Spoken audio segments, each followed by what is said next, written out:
this is going to be our final session of the rep sessions today. And so we're going to finally get to the relief part of our rep sessions. And so I'm just going to walk you through the idea because it's not one that takes a lot of examples. I'm going to show you my inspiration and then show you the things that I did. And hopefully you will enjoy creating your own relief kinds of sculpture or relief scape. So basically, remember our working definition for relief is that any piece of sculpture or kind of art that has kind of a raised texture or raised or platform from the background. Mostly where you'll see this, if you look in old buildings, you will see relief sculptures of some of the people come out from the background and get a little 3D, but it's not the whole body. That's the kind of thing we're talking about. So those are examples that you can see. You also probably see it in wall hangings now. You will see a very flat background on which things are raised out from it. And that's what we are tackling today and what we mean by relief. So for our particular relief project, what you're going to need is cardboard, boxes, glue sticks is what I'm using today. You can use regular glue too. And inspiration. And I'm going to show you my inspiration, which is Monet's water lilies, which if you can't tell, I love them. We have done this in many different versions. So today I'm going to show you what I did and kind of finish up what I started, because I figured you didn't want to see me cutting out everything. So that's probably the most tedious part of this, is you cutting out your shapes, and you don't need to see me doing that. So here's what I did. I took a flap of a box. I mean, you probably get packages at your house. I just took one edge, cut it off. That's my background. You can use a bigger or smaller box depending on what it is you would like to accomplish. So I'm going to take off my pieces and show you as I do them, show you my background so you can see how I started. So it's just a flat background. Now, I left these on for my own reference. I put my water lilies on so I knew where I wanted my lily pads to go. And if you'll see right here on both sides, instead of just being free floating and all about water, which is what Monet was trying to capture, just the reflections in the water, I wanted to add an edge, like a water's edge for myself, just to kind of frame my water lilies in. So what I did was I took a little bit of extra cardboard and put it to the side. Now, I will also tell you that part of what I'm doing is the things that I layer the most are closer to the viewer. And so, as you can see, this is only one layer. And the other thing I'm doing is the further away it is to you, you get one layer of cardboard. Or, if you could see, this is my water. I also want to show a difference in depth. So the water is the thing that is deepest, right? So I create an edge by adding that. That's another thing you can do. You don't have to do a scape or a landscape. Those are fun and you can do them. You can do something like choose an animal and make his spots or his coloring the things that are raised from the surface. So you can have fun with this project, and you don't have to make it terribly difficult. Just make it fun and interesting for you.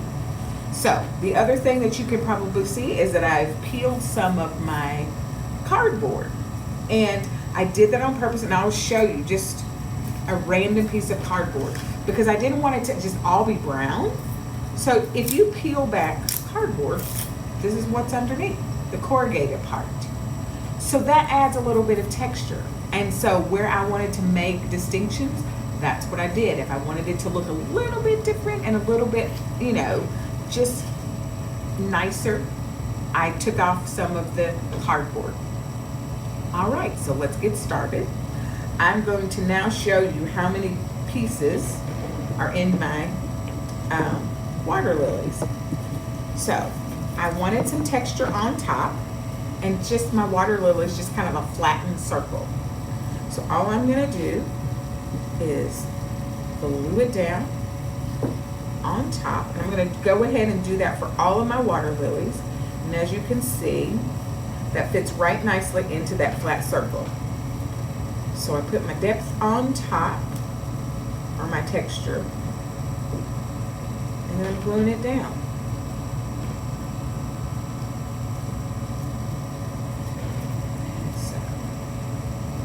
And then you can also see that when I place them, I'm kind of placing the ones that look smaller to the back so that it looks like it's receding in space. And the ones that are closer will obviously be a little bit bigger. Okay, so here's what we have. I'm going to place one towards the back. I will hold this up in just a second and let you see it. And as I come forward, they get slightly bigger, giving you the illusion of depth, which is what we want.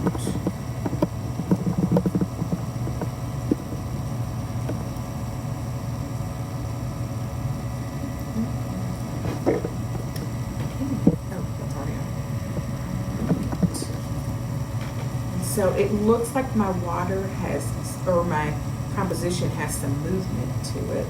So also a thing I want your eyes to move through it and out of it. And so here's what we have so far. Oh, no, I put lots more glue on that. Yeah, watch those tapey bits. I'm gonna need a lot more glue.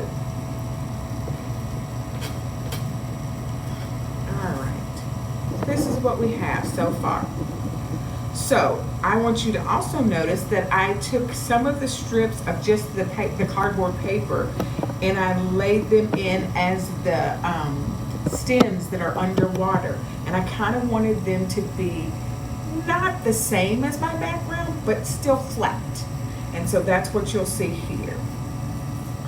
So that's what we have. So my last effect that I have is a bush, and that's kind of our way in. So I'm gonna show you, it's like 3 or 4 layers, and I'm gonna go ahead and put together like these little bits, or maybe like leaf details, because I wanted it to be one big bush so your eyes could take it in all at once, but I didn't want it to be all the same. So I peeled some of my cardboard and made it kind of just a little more textured in some areas. This is like only 2 layers right here. And so that's how I'm starting off my bush. Just putting some definition in it.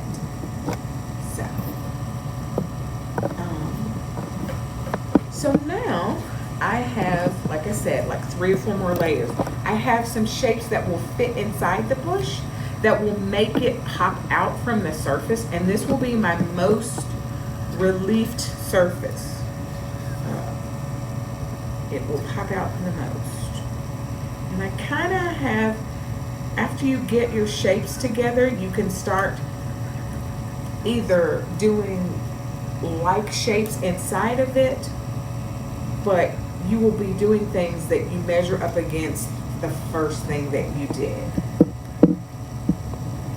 Okay. And again, you'll see me using texture. Okay.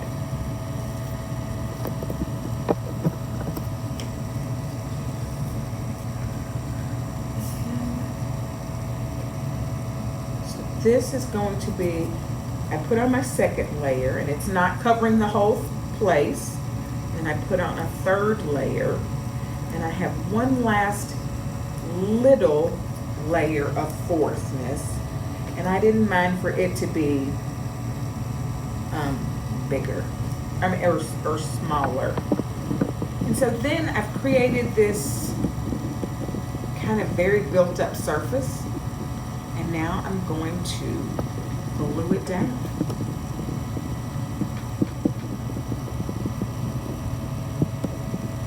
And this one, because it's a little heavier, and it's not, none of this will be terribly heavy, but I'm imagining it would need a little more glue. So I'm just going to glue stick it to death. Now, with school glue, you probably won't have to worry about this. You just leave it laying for a time. And I even like that. So it covered, oh, that's what I had done. I had moved it to the side. I didn't mind if some of mine actually slid off to the side of my board. So this is what we have. That's my take on Monet's water lilies.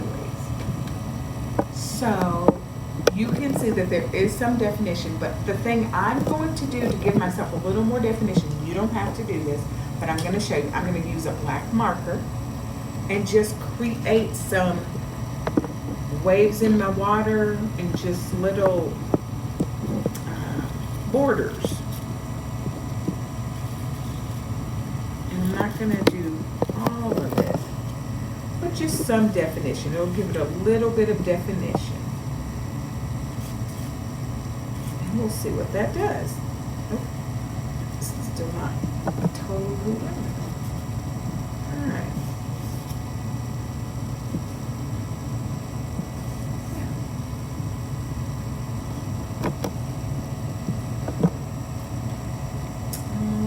And also, you can do little water waves through it.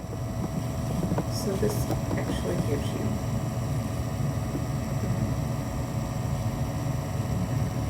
do that for my stems.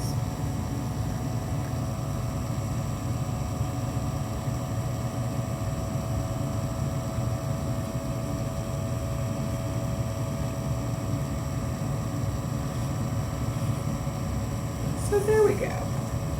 A little more definition. So have fun. Look for things that are inspiring to you and that make you think you want to do it. And I hope you have fun creating your own cardboard balloon. All right, thinkers, I hope you have enjoyed this series. I have enjoyed doing it.